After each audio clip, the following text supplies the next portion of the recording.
In this video, we'll discuss an interesting problem in Spanish phonetics that most Americans do not resolve well: pronunciation of a trilled R after an S. Now, there are no words in the Spanish language in which a double R appears after an S in the middle of a word.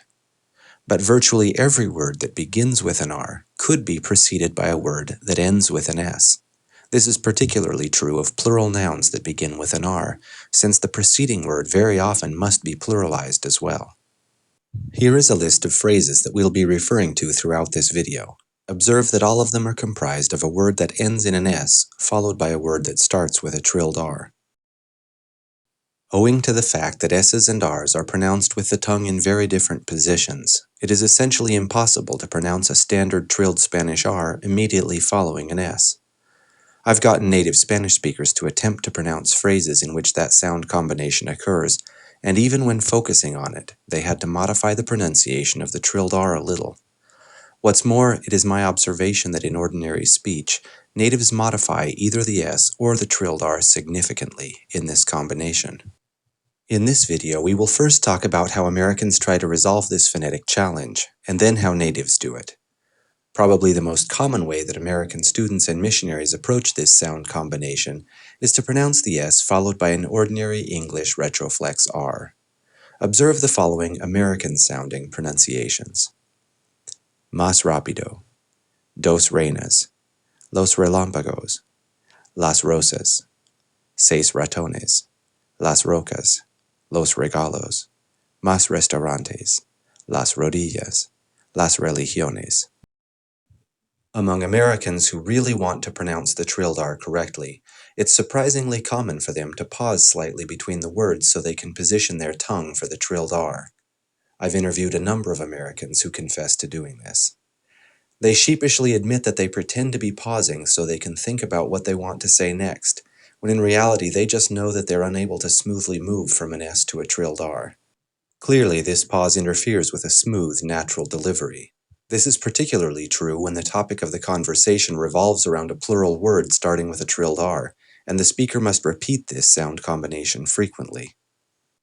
So if an S followed by a standard trilled R is a challenging or even impossible sound combination for anyone to produce, how do native Spanish speakers pronounce these phrases? Well, it depends on the dialect the native Spanish speaker uses. Broadly speaking, there are two approaches. There are many dialects of Spanish in which S's are aspirated or omitted when they appear at the end of a syllable.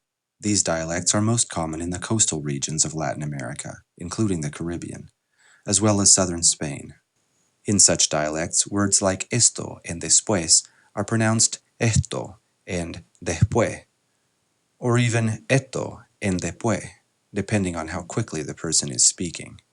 Since Spanish phonetics rules apply across word boundaries, the S at the end of a word is a syllable final S when the next word starts with a consonant, and in the dialects we're discussing here, that S is omitted.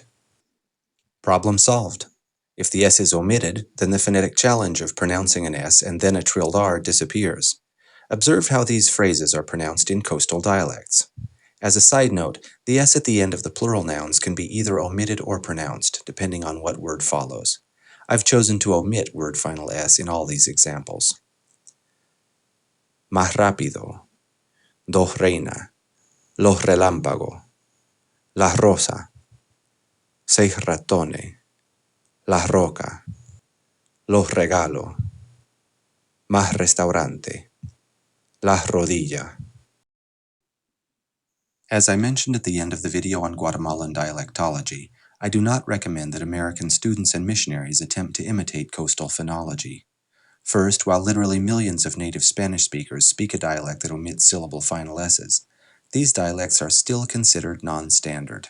In other words, dialects in which speakers consistently pronounce all their S's are generally considered more prestigious.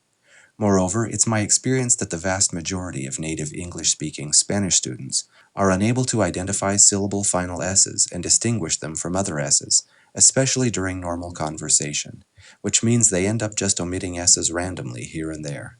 They think omitting S's makes them sound more native-like, but because they're doing it wrong, it actually has the opposite effect. My recommendation is for students and missionaries to speak as close to standard Spanish as they possibly can, pronouncing every sound in context as clearly as possible. Until you've achieved a very high level of fluency, leave regional dialects to the natives. Alright, so how do native Spanish speakers who speak dialects that don't omit S's pronounce the combination of S followed by a trilled R?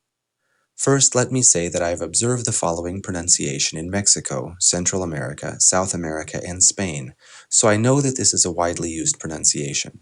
Moreover, I've observed it in the Spanish dubbing of major motion pictures wherein the speaker was a Spanish-language voice actor, someone whose career depends on the beauty of his or her speech. So while I'm not making the blanket statement that all non-S-omitting natives do this, I am quite confident that this is an appropriate pronunciation for someone wanting to imitate standard Spanish. Okay, so what is the pronunciation?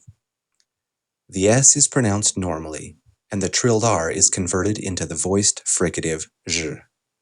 Observe the pronunciation of the following phrases. Más rápido. Dos reinas. Los relámpagos. Las rosas.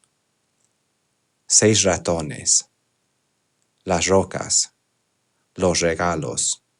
Más restaurantes. Las rodillas. For someone who has learned standard pronunciation of the trilled R, these voiced fricative R's repeated one right after another undoubtedly sound a little strange. In continuous speech, however, where all the other R's are flapped and trilled normally, this pronunciation is barely noticeable, and it is much better than the alternatives, which include pronouncing an American-sounding R, pausing, or omitting the S. Let's listen to this pronunciation in the context of complete sentences in which all the other R's, flapped and trilled, are pronounced normally. La música de esa época se alejaba cada vez más de las reglas tradicionales. Los autores socialistas pidieron cambios radicales en la economía y la sociedad. Algunas religiones no son reconocidas como religiones según las definiciones tradicionales.